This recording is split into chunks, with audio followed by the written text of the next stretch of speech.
the most seasoned writers sometimes don't feel creative enough to write. But in today's video, I'm going to give you 15 ways to jumpstart that creativity and feel more creative and ready to write your story. So, hi, this is Carly Stevens Books. I am Carly Stevens. I am the author of the Tanyuan Academy series, as well as Laertes, a Hamlet retelling, and I have 15 ways to be more creative and get those juices flowing. So, number one is read. Everybody says read, but read something outside your normal genre. That would be at least a variation on the advice that you've probably heard before on YouTube somewhere. Number two is take a walk. I love to walk in my neighborhood, and just unplugging from devices that long is often a way to get my creativity going again, so that by the time I'm back home, I'm able to just jump on the computer. Number three is writing sprints. If you haven't tried writing sprints, it forces you to write for however long it is, 15 minutes, 30 minutes. There's often a community element as well, since it is NaNoWriMo as I am filming this. There are lots of groups that are doing writing sprints, including right here on YouTube. Number four, engage your senses. Try something that you've never eaten before. Light a candle, get that new smell going. Sometimes a simple thing like that can ground you and give you inspiration for more details of your world or of your characters. Next is journal. Often I don't know exactly where a scene or a story is going, and then I'll just journal what I think might happen or how I'm feeling about things, or just getting random brainstorming out there that is not necessarily writing, but it's getting creative juices flowing in the right direction. And sometimes that's just what I need to open the floodgates and actually finally write. Next is drawing. I am not that much of an artist, but I have drawn some really janky maps before. I've drawn some pictures of, it's mostly locations because, again, I'm not that great at drawing. But especially if you are an artist, this is a great way to step back from the blank page and to engage your creativity in a separate way, even if you are, like me, pretty cruddy at it. Next one is people watch. Go to a place where you can watch people and observe their movements. I guess that sounded really strange, but go to some shops or wherever you know there will be a big concentration of people who won't necessarily notice that you are not so subtly staring at them.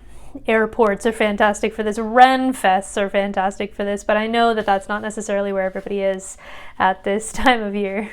The next one is to check out or create Pinterest boards or Instagram feeds that match with your aesthetic or the genre that you're writing. So if you're writing thriller, then check out those different thriller aesthetics. If you write dark academia like I have, then find those dark academia quotes and pictures, and sometimes just immersing yourself is all that you need to get in there and write. The next one's simple but powerful. It is to list the things that you yourself like to read. I don't mean, well, I really enjoy Lord of the Rings. That's not it. It's, I really like storms. I like found family. I get all excited when there's a steampunk element. I enjoy, this type of kiss, whatever it is that you hear in a description or a review that makes you go, ooh, I have to read that. Or if you get to a part in a book and you think, yes, this is just exactly how I like it, make note of what that is. Maybe it doesn't fit into your current story perfectly, but I have an ongoing list. I'm not great at keeping it up, but I have an ongoing list of just a bunch of stuff that I really love seeing. I like a fake dating trope, and I'm not primarily a romance writer, but I write down all these things so that if there's a moment when that or a heist or something can come into play, then I am ready to go. And sometimes just by thinking of those things that I do enjoy reading, I feel inspired to write, whether or not it's my current story is kind of up in the air. The next couple are more like writing exercises, but One is to describe your surroundings as though you are Sherlock Holmes. You are looking at the minutest detail and trying to draw inferences from those. This is great to pair with that people watching. Don't be creepy, don't go up to people, but see if you can make some observations and say, oh, okay, so clearly they care about the, cleanliness of their hands because they're always getting out those little hand sanitizers. Or clearly this person really loves books, particularly YA fantasy. There's some old books there. So yes, I am an English major and an English teacher, but make those kinds of observations, the things that Sherlock would point out, and you're not going to use all of that for your story, but it can also show you new ways to describe things that you've described maybe 100 times and notice a new detail that you could bring in. Another good prompt to do is to play what if. I did this so much with the first book that I published, Fury and Rising. I asked, okay, what if this character did this? What if this world valued this? What if this happened? What if this person died? What if, and I really just went absolutely nuts because I knew certain things that I wanted to happen, but I didn't have an ending planned out. So especially if you're in the planning phase or you're a pantser or you're not quite sure what to write next, ask yourself, what if, and let everything be fair game.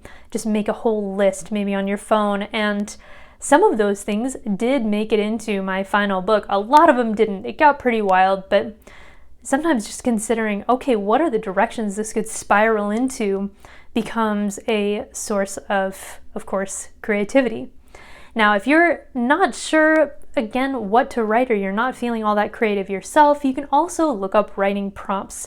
This can help. It really depends on the right one, but if you find a prompt that really resonates with you, then it can unlock something and allow you to write a lot really quickly just in response to that. Speaking of writing a lot really quickly, there is no rule that says you need to write a book or a story in order. So if you're not feeling inspired, if you feel like writing is a chore, all of your creativity is dried up, then maybe you need to skip to the good part, whatever that good part is. Maybe you need to skip ahead to where there's action, or you need to skip ahead to the love scene, or you need to skip ahead and write some sort of epilogue. I mean, you can always change it later, but what is the part that gets you excited? What can't you wait for? And write that. And then you can always fix things or smooth over transitions later on. But that is progress. Okay, my last two include others. So at a certain point, there's just not a ton that you can do to motivate yourself. Different people work in different ways. And so seek out encouragement from your friends or your family or the writing groups that you're a part of online, and just have them kind of pour in that encouragement. Maybe you won't write a ton that day, but at least you'll be reminded, why am I doing this? I have all these people on my side who believe in me or who love these characters or whatever it is.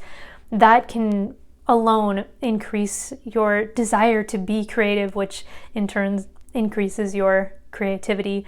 And then finally, something that I've done as well is to outsource different elements of the story. Not the big ones. This is definitely always my project, my baby, but if I can't think of a name or I'm just stuck on something like that, then I'll sometimes text my sister or a friend and just say, okay, I need a name of a guy who just walks in and delivers a message, and then she'll send back a few options, and I think, oh, okay, fantastic, and so I can move forward.